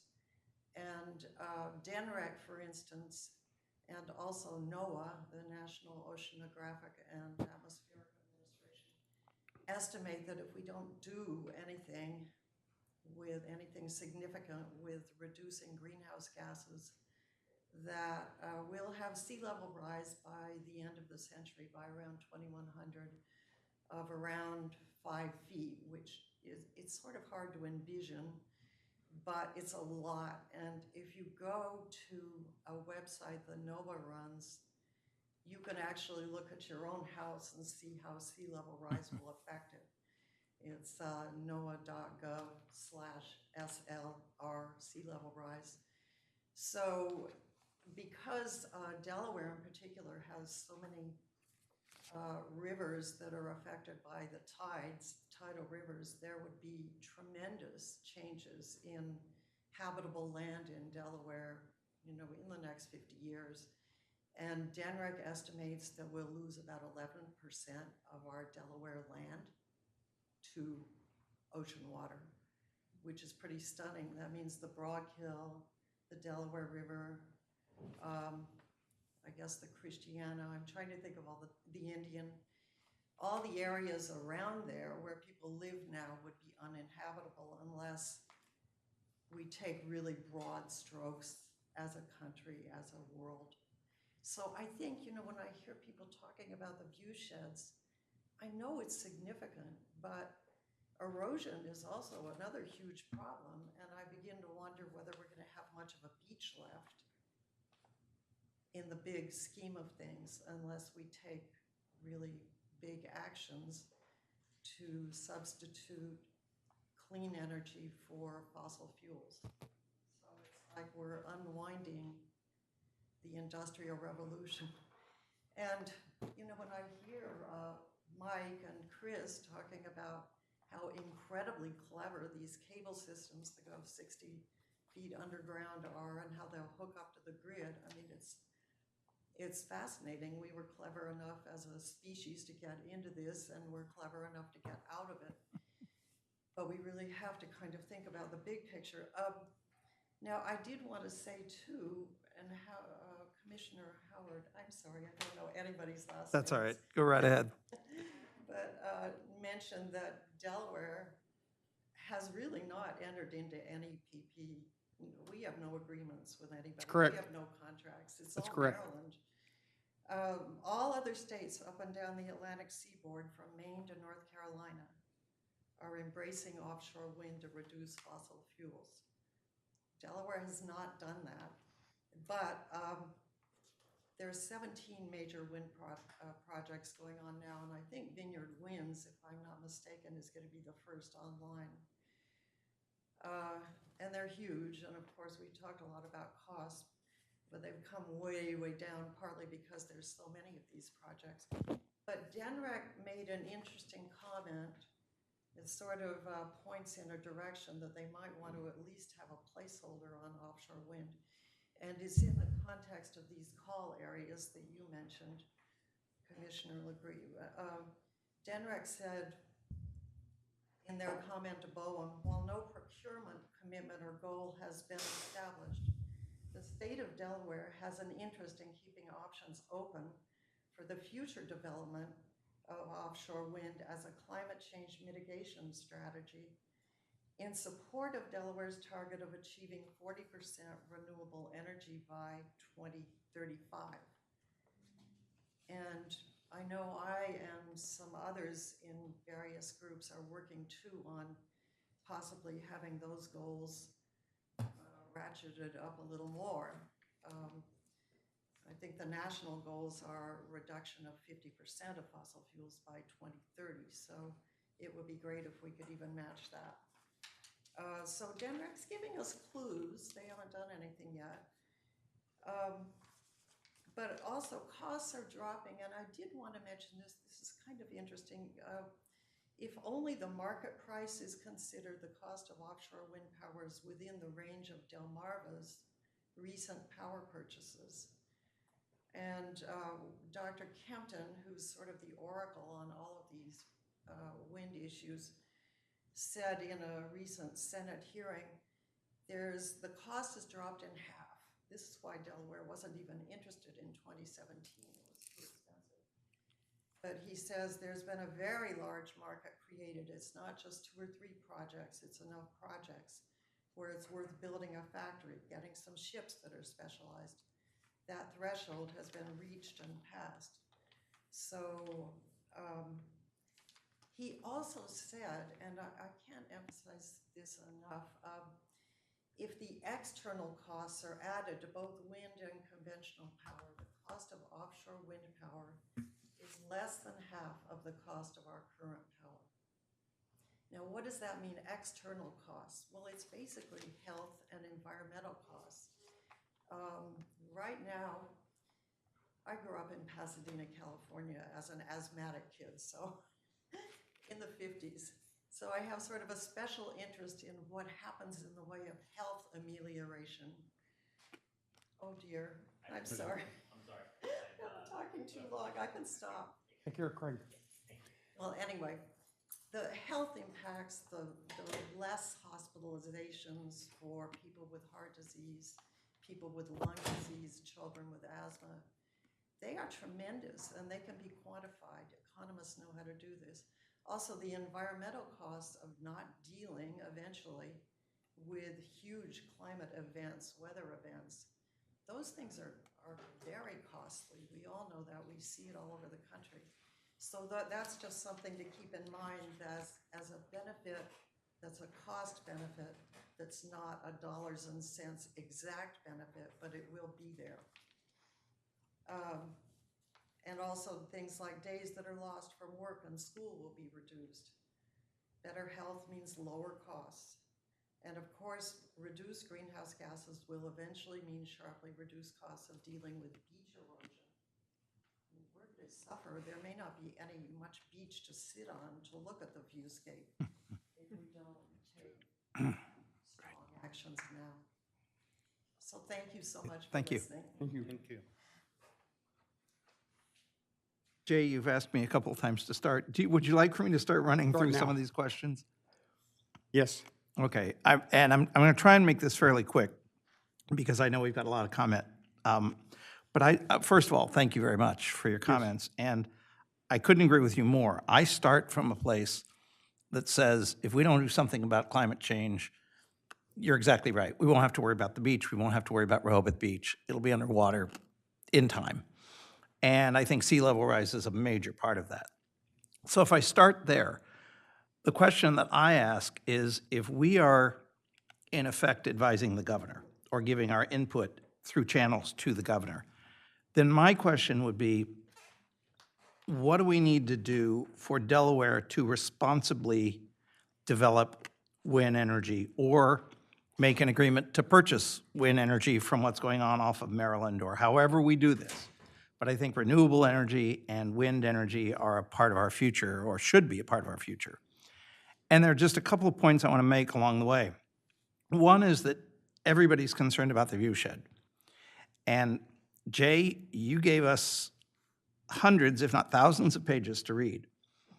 But buried in there, I thought was fascinating, that BOEM said in their study of 2021 and 22, as a result of the complex and changing interactions of visibility factors and viewers, the visual experience of a wind project is highly dynamic in nature, and the appearance of a facility at any given time as viewed from a given viewpoint is impossible to predict with certainty. Correct. And so what it strikes me is we're all talking about maybes and if this, then that, and all of that. And even BOEM, who spent 94 pages in this study talking about the visual impact, says we can't predict it. So I think we are in part at a place where the state of Delaware ought to be talking with US Wind and with Skipjack about what do you plan to build? How big are the turbines? How big are the blades? What color are they? All of those questions, which BOEM says affect the visibility.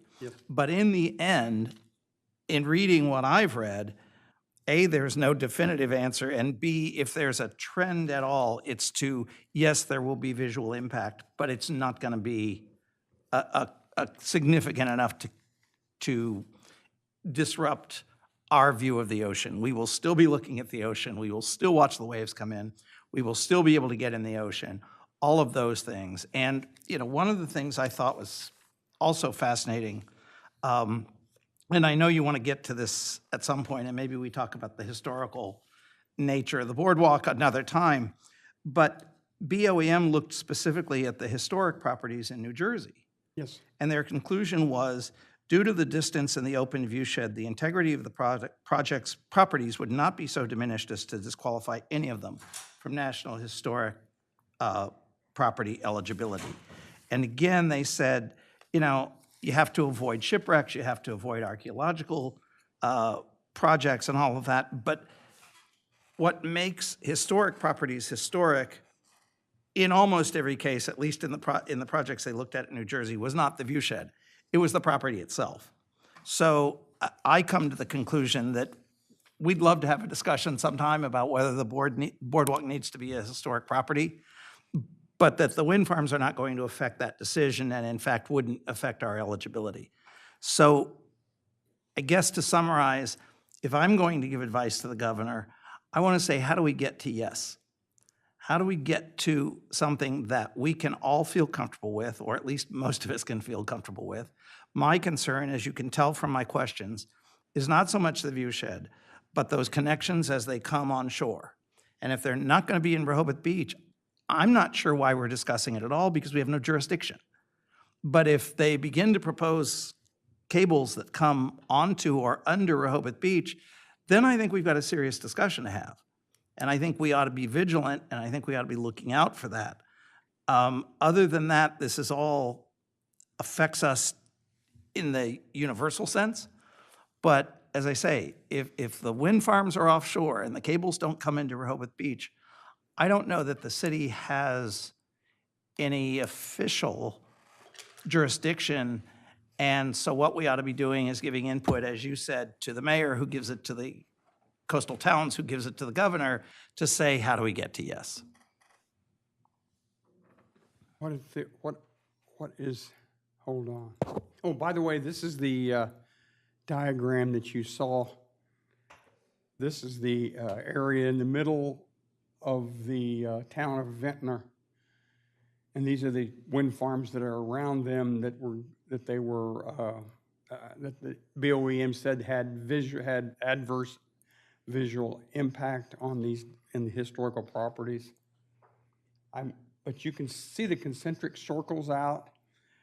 This was a desktop exercise, if you recall reading about the procedure they went through to determine mitigation on these 5 properties. Remember that? The come on, Jay. That on the left is the Vassar condominiums, and on the right is the Riviera Hotel apartments. And then here's the pier, and here it's the this is the 14 Harvard House, and this over here is the Fisher House. They said that they all had adversity, and I don't know. But do you remember what the mitigation was? The mitigation was to have the wind farm developers not have their windmills in a regular order, remember that? And to paint the blades a more agreeable color. Well, that's no mitigation. That's just what they'll do whether they... Well, but I think it may be mitigation, and what I read out of that is that, you know, there's a perfect world and there's a good world, and there are ways to mitigate, there are ways to make things better, so that if you're at a historic property, which again, BOEM said is historic no matter what happens with wind farms. That's true. And so the integrity of the historical nature of those properties doesn't change, but there are ways to make the view more acceptable, less noticeable. And I think that those are the kinds of things we the state of Delaware, ought to be pursuing. Can I just comment on, I want to add on to what Howard, and by the way, my turn comes, I just say ditto whatever Howard said. Okay, go ahead. So mine's ditto. But I do want to add 2 comments. What I got out of that information about the buildings in New Jersey that are historic, it wasn't that they couldn't get historic designation, it's that the value of the property would be diminished Yeah, that was part of it. because of the view of the windmill farm. So so that was the other piece I just want to make sure everybody's clear on. I do think, and the Vassar, can you go back and do put up the Vassar building? That was the tall, I think it's that 20-story building. Vassar Square, yeah. Vassar Square. Their issue was, and this is I think Mike made this point, that you only looked at wind farm propellers, whatever, at the beach level. And their issue was when you go up 10 stories, 20 stories, it's a very different view shed, and it impacts their enjoyment of being on the beach. Yeah. So they're 2 different, I just wanted to add that to what you had said, that there are other issues related to view shed. And I don't know, maybe this is too simple a solution, but most people I speak with about the view shed don't want to see the windmills. That's just a fact. Why can't it just be moved out to, I don't know, 30 miles instead of 15 miles? I mean, I know it's a little more expensive, I get all that, and I know it might be outside your leases, but there are a lot of leases out there that are further out that you could obtain or at least apply for, and then a lot of this would go away. Because I really do think most people, when you talk to them, they react. They don't want to see the windmills from the beach. So I don't know if that's obviously a too simplistic solution, but. There are a lot of other things that go into that. Right. You know, I mean, I length know of it's the more array, expensive. cables, the distance away to service, do regular maintenance, and the depth. The depth at 30 miles is 1.75 miles.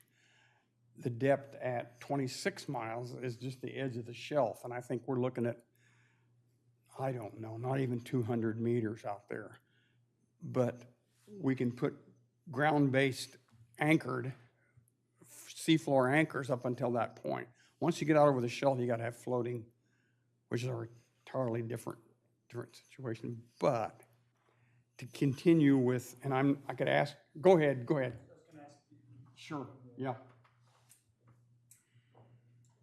So it's an important question to answer, and we need to go back to how that lease area was created in the first place. And when BOEM starts out by defining these areas, they begin with large call areas, and they go through a public process that looks at first environmental assessments about whether any areas within that call area represent critical habitat for threatened or endangered species. They eliminate all of those. They then do stakeholder conflict analysis with commercial shipping, commercial fishing, DOD, other things like that. They eliminate problem areas there. Our lease area, when it was a call area, was twice as large as it wound up becoming. And the areas that were eliminated were all the areas to the east, i.e. all the areas further out. And they were eliminated first because there was a very valuable scallop fishery to the far east of that area. And then just inside of that was the shipping lane. And so you obviously are not going to put a wind farm there, but they cited that area, cited that lease area where it is for a lot of reasons. And then one of the reasons is there's very little commercial fishing that happens in that area. What commercial fishing does go on there tends to be fixed gear, where people just place pots at the bottom. The turbines are a mile apart, so it would be very easy for those guys to continue to do that type of fishing. There aren't that many whales that come near that lease area. They tend to be further out. There are a lot more valuable fisheries that are further out. All that being said, once a lease area becomes a lease area and everyone begins their work, there's a contract and you can't just take it and move it. So at the end of the day, it's the government's decision to decide whether to permit construction in that lease area, and they could decide not to. But as they assess those areas further out, they might find other environmental issues there. So it becomes a challenge of what is the right location given a lot of different considerations, some of which are view-based, some of which are resource-based, and some of which are environmental-based. Thanks. I need to say one thing. I'm a scientist. If we go to zero carbon dioxide emission tonight as I get home, suddenly there's no more. We've stopped all fossil fuel. We've stopped everything that puts out any carbon dioxide into the greenhouse gas. We'll still have the same problem with global warming that we've got now. We've got to actually take it away. We can't just stop. We've got to take it away. And I do not know of any process that would take away the billions of cubic feet of carbon dioxide that exist at the time. I don't know of any research going on that's going to take care of that. So when Verrazano rowed his boat up the coast of Delaware in front of Rehoboth Beach 500 years ago, the ocean was 5 feet less than it is now. If we get 5 more feet by the end of the century, it's going to take some doing. But I've seen those reports. I don't know of any process that can take away the carbon dioxide that's existing in our greenhouse gas. It just doesn't. I know how CO2 radiates infrared. I know exactly how it works. And it's just not going to stop with what we got now, or at least not for the next, our last I read was 200 years. Methane's not a problem. We get rid of methane in 10 to 12 years. We cannot get rid of CO2. So anything we do is not going to stop or slow down global warming. I think there may be even other things that people do to increase global warming. And I was reading about that. But our job, I think, to me, my job is to stop CO2, not necessarily go crazy. I don't know I don't know what there is. By the way, I've played with that NOAA website where you can, the people in North Shore are gonna be up a creek. But anyway, yeah, but panicking, I don't think is the answer, because we're just not gonna stop it. We're not gonna do anything about it. We can't.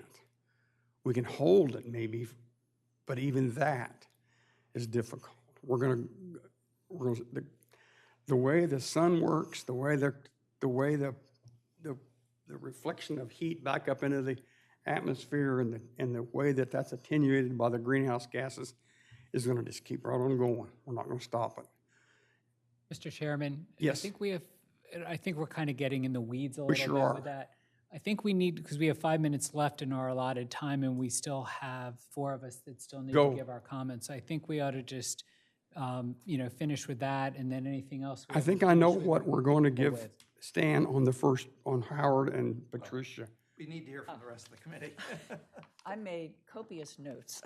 Okay. And I couldn't have said anything more clearly than Howard did. Okay. That's exactly what I had on here. Okay. As far as something to add, I don't know, I think he said it well, ditto. I think I heard 3 people say that they're not interested in worrying about the view shed. Well, No, I didn't no, say we didn't say that. Maybe just But I one. don't think that it's going to drive people away. I think maybe initially they'd drive away, but there's only so much ocean front. People want to come to the ocean. And they're not going to go in, they're going to still come. They will come, but make it as nice as possible. Put it out there as far as possible. Yeah, Jay, just to be Yeah. clear, I didn't say don't worry about the view shed. No. I said let's do everything we can to mitigate the effects Yes. Yes. of the view shed. But that, as Honey said, I believe that in the end, the proposed wind farms that we can see right now proposed are not going to stop people from coming to Rehoboth Beach. Okay, that's great. Now, I think you just said it better. Don't worry about the view shed. Did I miss that? You said it a lot better than I did. Yes. All Frank? right, I'll be the first to break with the tradition here, and I am concerned about the view shed. And I think, the primary mission of this committee is that, or philosophy of this committee is that aesthetics are important. So to go and all of a sudden say that they're not because in some kind of way we're going to have a meaningful impact on global warming, I'm not so sure. But I don't have any, super strong feelings about our recommendation. I would like it to say that, we would oppose this because aesthetics are important. Some of my other comments and questions, just as a point of reference, I was on the boardwalk, happened to be on the boardwalk a couple weeks ago with Craig, and it was a particularly nice day, and you could see the shores of Cape May, crystal clear. And I think it's a little over 16, but not quite 17 miles. So for me, that's one point of reference that I look at. So I'd be a lot more comfortable if these were planned for 20 miles plus, realizing that. I have other concerns, and I'm not a scientist, I'm just a lay person, but I'm concerned about hurricanes. It's a very low cost of operation once they're set up, but I haven't seen any studies where, to determine what happens in a Category 5 hurricane to offshore windmills. I still, as much as we've talked, I don't know, I'm trying to grasp how tall these things are, what the scale of the blades are, and some of the specifics, which we can probably talk about next time. I'm kind of a naturalist, so I'm concerned about fish and birds. I've heard some negative things about windmills and their impact on wildlife and waterfowl, so that would be another concern. And I know these are very far offshore, and when you're talking windmills, usually the people who are affected they live very close to them, but I'm also a little bit concerned about vibration and some unintended consequences there. One thing that wasn't mentioned today was Delaware did have a foray into wind. It was about 15 years ago. It was Yes. called Blue Water Wind. Yes. I don't know the specifics of why that fell through, but I do think the public interest wasn't served there.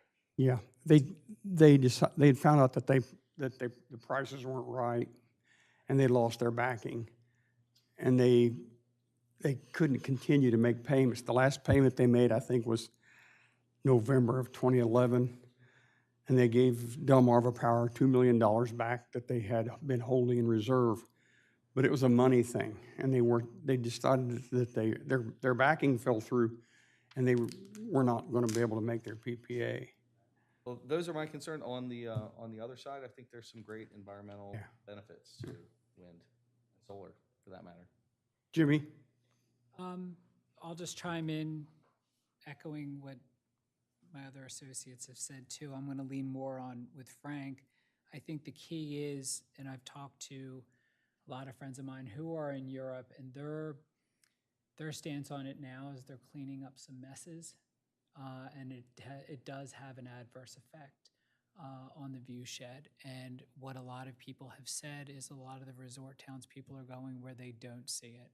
And I think the big problem that I have, I deal in exacts.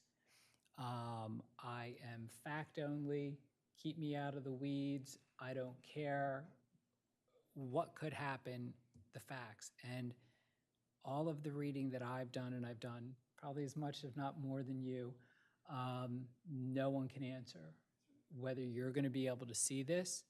I understand the effects that, first and foremost, Jay, you're 100% right. We can do anything with greenhouse gases, but we have to figure out a way to get rid of them. By creating anything with wind, shutting down every power plant now and going to solar, we still have to get rid of it. That's the big problem, and that's what a lot of people aren't focusing on. I think that the two things with Delaware, and especially with Rehoboth Beach, tying in with the values, and I'm going to disagree, I think you are going to destroy any oceanfront hotels property values because people aren't going to want to come if they're going to see these windmills. I can go to any place in the Henlopen, I can go to the Boardwalk Plaza, I can go up on the roof deck there, and all I see is ocean. You know, I'll go somewhere else. So, I mean, I just think it's good. I think that the property owners who own the prime oceanfront property, I think if the city of Rehoboth, and especially this committee, I think we're doing them a disservice by saying, yes, we're in favor of it without, number one, knowing how their view shed's going to be affected. Thank you. Brian? Personally, I've got very mixed feelings about the whole situation. I think we're in the same situation with wind farms as we are with 5G. The federal government has decided it's going to happen whether you like it or not, whether you like the view ship, whether you like the fact that we as human beings on the earth like it or not. And we've got so many favored countries out there that have got favored status where they're not doing absolutely anything and don't intend to do anything about the emissions. We're stuck with it. We are going to get wind farms. There's no doubt about it. With regards to the bullet points, jobs, Mike's already told us that they're going to create the jobs in Maryland, in Baltimore, Locust Point. So if Delaware ever gets into the point of signing with wind farms, they're not going to build an establishment in Delaware to build the same thing that they can get from Maryland. So there's no benefit there to Delaware at all. Increased tourism, definitely. You're saying that possibly people won't come. I can guarantee you my top 5 or 6 floors of my building will be fully booked every summer for people to come and take photographs of the wind farms. It may slack off after that, but then again, you never know. That's all I've got to say. Okay, thanks. Yep. Does anybody want to add anything? We're taking this to the mayor that we've skipped over, or you want to put anything else on top of this? I think I'm going to go back and listen to the stream and make a report, or maybe Patricia or Howard or Sonny or somebody will make a report. Frank, I don't know. But he wants a report, and I think we've done well. I think we've done the best that we could have done. Now, our next meeting is at Oh, wow. It's in March. What did we say? Last Friday at 9 We'll get it. a.m. We'll get it, and it's at 9 o'clock. Remember, we decided we were going forward at 9 o'clock. And Ann's got that already booked, but we need to get out of here. That's why I'm really on that thing. Ann's gonna, I will adjourn this meeting, and so we can get the room closed up and everything. And we will talk about historic structures at our next meeting. It'll be easy to do. We'll have a decision to make. I have someone who's wanting to talk to me about that.